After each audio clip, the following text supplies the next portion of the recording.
1er décembre 2023. Le mouvement nationaliste du Texas prétend avoir recueilli suffisamment de signatures sur une pétition pour forcer un vote au sein du Grand All Party sur la question de savoir si le Texas devrait se séparer des États-Unis. Ils sont un pas de plus près de réaliser leur rêve pour que le Texas devienne une nation indépendante. Mais serait-il même légal pour le Texas de se séparer ? Les États-Unis permettraient-ils cela ? Et le Texas pourrait-il survivre en tant que nation indépendante ? Ce sont les questions auxquelles nous essaierons de répondre dans cette vidéo. Alors tout d'abord, les États-Unis permettraient-ils même au Texas de faire sécession ? Pour la réponse, examinons les conséquences de la guerre civile américaine. Le Texas a combattu au côté de la Confédération et a donc perdu la guerre de sécession. Et après la défaite de la Confédération en 1865, il a fallu 5 ans pour que le Texas soit de nouveau accueilli en tant que membre officiel des États-Unis. Certains pensent que la notion de sécession a été réglée après la victoire de l'Union dans la guerre civile. La victoire de l'Union a établi que les États ne pouvaient légalement faire sécession. Cependant, même sans cette hypothèse, l'absence d'un droit à la sécession a été consolidée en 1869 lors de l'affaire Texas Inc. L'affaire a établi qu'aucun État ne pouvait se séparer unilatéralement de l'Union, même si la majorité des personnes dans cet État étaient en total soutien à la sécession. De telles actions seraient absolument nulles. Avec le juge en chef Salmon P., Chase a écrit que le Texas a entamé une relation indissoluble avec les États-Unis lorsqu'il a choisi de rejoindre l'Union. On dirait donc une question réglée, n'est-ce pas ? Attention, les sécessionnistes peuvent s'appuyer sur des termes de documents antérieurs pour se donner un précédent juridique. Par exemple, le langage utilisé lors de l'annexion du Texas par l'Amérique en 1845 est une source courante de confusion.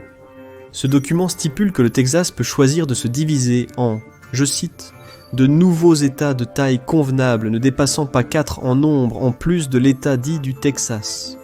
Certains sécessionnistes disent que cela signifie que le Texas contrôle l'avenir de l'État. Bien que nulle part dans la documentation d'annexion les États-Unis ne le disent que le Texas a le droit de faire sécession, seulement qu'il peut se diviser. Et comme le droit à la sécession n'est pas inscrit dans la Constitution américaine, la conversation sur la sécession ne peut se terminer que d'une seule manière, d'un point de vue juridique. Alors, comment le Texas fait-il pour se séparer ? Eh bien, avec une lutte. Avec les voies légales limitées et épuisées, le Texas serait contraint de partir en guerre pour son indépendance. Il l'a déjà fait auparavant, au point où l'on pourrait soutenir que la lutte pour l'indépendance est ancrée dans la culture de l'État. Cependant, ses résultats n'ont été mitigés. Il a réussi à vaincre le Mexique et à devenir un État souverain en 1836, bien qu'il ait également fait partie de la Confédération qui a perdu la guerre civile américaine. Le Texas aurait-il une meilleure chance de gagner une lutte pour la sécession aujourd'hui ? Si le Texas déclarait qu'il se séparait et était prêt à se battre pour ce fait, il se retrouverait face au reste des États-Unis d'Amérique, également connu comme l'armée la plus forte du monde. L'armée américaine compte 1 328 000 personnels actifs, avec près de 800 000 de plus en réserve, ainsi que plus de 13 200 avions, et une marine puissante contenant 472 actifs. C'est une force écrasante qui encerclerait rapidement le Texas sur presque tous les côtés, à l'exception de la frontière sud. Le Texas trouverait également probablement peu d'aide de la part de ses voisins du sud au Mexique, même en ignorant la relation historique entre les deux. Des initiatives comme l'opération Lone Star ont augmenté les tensions entre le Texas et le Mexique. Ajoutez à cela le fait que le Mexique n'aurait aucun intérêt à combattre les États-Unis. Au nom du Texas, une position qui est probablement valable pour tous les autres pays de la planète, et le Texas aurait une lutte militaire difficile. Certes, ceux en faveur de la sécession pourraient arguer que le Texas abrite 15 bases militaires et plus de 112 500 militaires en 2022, mais cela est à peine pertinent. Les troupes stationnées au Texas ne deviennent pas automatiquement celles du Texas à utiliser si l'État se retrouve un jour en guerre. Toutes ces bases et soldats sont contrôlés par l'armée américaine, avec beaucoup de soldats qui ne viennent même pas du Texas, et ils seraient retirés ou utilisés pour combattre le Texas sur son propre territoire. Cependant, le Texas a sa propre présence militaire, entièrement contrôlée par l'État. Elle s'appelle la Force militaire du Texas, ou FMT. Avec un budget de 1,85 milliard de dollars en 2022 et 2023, la Force militaire du Texas est une armée d'État qui comprend la garde nationale de l'armée du Texas, la garde nationale aérienne du Texas, et la garde d'État du Texas de la milice du Texas. Le problème est que la force militaire du Texas est minuscule en comparaison avec l'armée américaine, car ses un peu plus de 113 000 membres sont éclipsés par plus d'1 300 000 Américains actifs. Les membres du service de la force militaire du Texas ne peuvent tout simplement pas opposer beaucoup de résistance face aux États-Unis, en dehors d'une guerre de guérilla à l'intérieur de l'État qui conduirait probablement à ce que toutes les principales figures sécessionnistes soient dues aux milliards tués ou capturés. Mais imaginons que le Texas y parvienne malgré tout, que ce soit en trouvant une faille juridique ou en tenant bon assez longtemps, ou pour les États-Unis. Pour arrêter de se soucier de garder l'État, le Texas fait sécession et devient une nation souveraine. Que se passe-t-il alors ? Comment le Texas s'en sortirait-il en tant que son propre pays ? En surface, les choses semblent en fait assez bonnes pour l'État de l'étoile solitaire. Le bureau du gouverneur du Texas affirme que l'État a une économie de 2,4 trillions de dollars, ce qui en ferait la 8e plus grande économie du monde en tant que pays indépendant. Le bureau du Texas prétend que cela le placerait même au-dessus de grandes puissances mondiales, telles que la Russie et la Chine, en termes de prospérité économique, l'État étant également responsable de la production de 9% du produit intérieur brut de l'Amérique. L'État abrite 52 des 500 entreprises du Fortune et représente également 22% des exportations américaines. Ces types de statistiques sont souvent mis en avant par les sécessionnistes, qui les utilisent pour affirmer que le Texas pourrait facilement réussir seul grâce à son économie forte. Cependant, ces statistiques cachent également certains problèmes graves au sein de cette économie. Par exemple, la répartition de la richesse de l'État est de plus en plus inégale. 90% des Texans nés dans les années 1940 gagnaient plus que leurs parents, un chiffre qui a considérablement diminué pour les Texans nés dans les années 1980, où seulement 50% ont surpassé leurs parents. La mobilité des revenus est un problème, et un problème que l'actuelle direction est peu susceptible de vouloir résoudre. Après tout, le Texas abrite 66 milliardaires, qui ensemble gagnent plus que 70% des Texans réunis.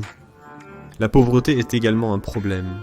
En 2021, l'État se classait 10e sur les 50 États américains en matière de pauvreté, avec un taux de 14,2%, dépassant la moyenne nationale d'1,4% d'un nombre stupéfiant de 12,8%. Ce sont des problèmes économiques auxquels un nouveau régime devrait faire face rapidement pour tempérer tout sentiment en faveur de la réintégration du Texas aux États-Unis. Après la sécession, nous ne pouvons pas non plus ignorer le fait que le Texas reçoit beaucoup de financement fédéral. 2021, a vu le gouvernement. Des États-Unis distribuaient 1,3 billion au gouvernement des États et locaux. Le Texas se classant 3e parmi les bénéficiaires, en prenant une part de 105,8 milliards de ce gâteau. Seule la Californie, avec 162,9 milliards de dollars, et New York, avec 110,2 milliards de dollars, ont reçu plus. Cet argent disparaît à l'instant où le Texas fait sécession, ce qui serait un coût majeur pour son économie. Mais il y a quelque chose qui compte encore plus que l'argent, la nourriture. En 2017, l'Université du Texas à Austin a mené une étude qui a révélé que l'industrie agricole du Texas produit 8,65 trillions de calories par an. Bien que cela semble beaucoup sur le papier, l'étude a également souligné qu'une personne moyenne nécessite 769 790 calories par an. Divisez ce 8,65 trillions par ce nombre et vous obtenez assez de nourriture pour nourrir 11,236 millions de personnes. Loin d'être suffisant pour les 30,5 millions de personnes qui vivent au Texas. D'un point de vue agricole, le Texas en tant que nation souveraine serait incapable de se soutenir lui-même, ce qui signifie qu'il devrait compter sur l'importation de nourriture de ses voisins pour nourrir sa population. Ces importations auraient un coût énorme, surtout si les États-Unis décident de ne pas fournir de nourriture au Texas ou d'augmenter les prix de sorte que l'État ressente vraiment la pénurie de nourriture comme punition pour sa sécession. Cependant, au moins le secteur de l'énergie du nouveau pays serait fort. L'administration américaine de l'information sur l'énergie note que le Texas est le premier producteur de gaz naturel et de pétrole brut en Amérique. En 2023, il représentait 27% des prélèvements de gaz naturel de la nation, ainsi que 43% de son pétrole brut.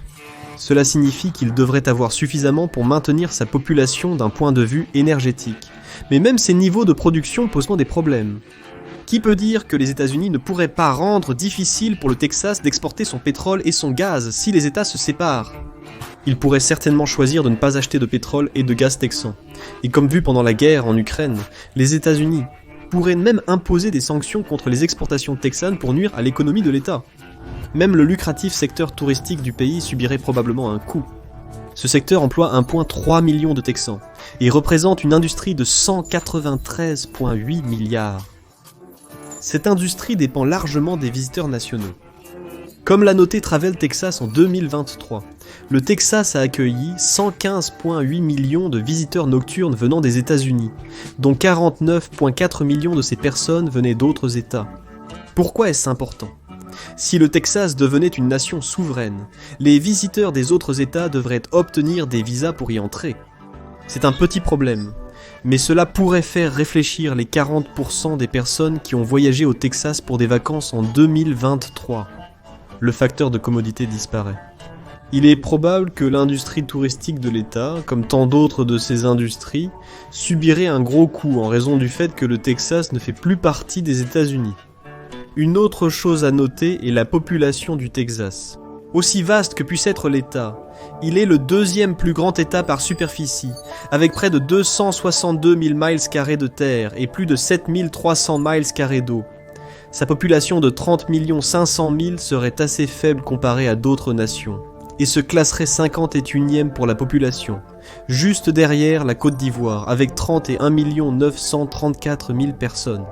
En d'autres termes, le nouveau pays du Texas ne serait pas particulièrement grand, du moins d'un point de vue population. Cela aurait un effet domino sur son économie qui n'est plus financée par le gouvernement fédéral, ainsi que des problèmes sur le plan militaire. 30 500 000 personnes, ce n'est pas beaucoup, quand vous avez besoin de construire une armée capable de se défendre contre les États-Unis et le Mexique. Il est clair qu'une sécession du Texas entraînerait une multitude de problèmes propres. Mais les Texans de tous les jours veulent-ils même se séparer?